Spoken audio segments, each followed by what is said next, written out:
So the successor of the Iiif150 AIR 2 series is on the way.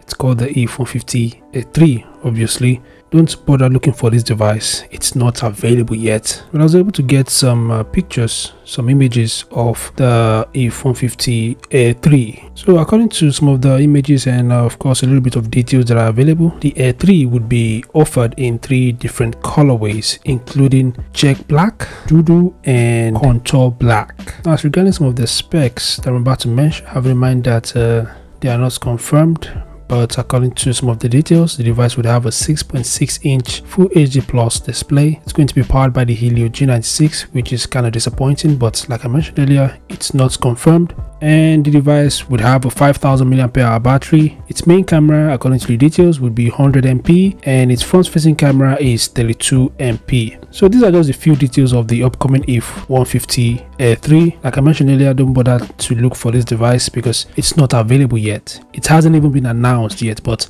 the brand has been teasing the release of the device on its Instagram page, but we don't know when it's going to be available. Okay, anyway, these are the few details that I have for you guys. And also the brand will be releasing the B3 as well. I'll talk about that perhaps in a separate video once I get more details about the B3. So that's it for the update. Feel free to share your thoughts in the comment section below, and I'll see you guys in the next update. Peace out.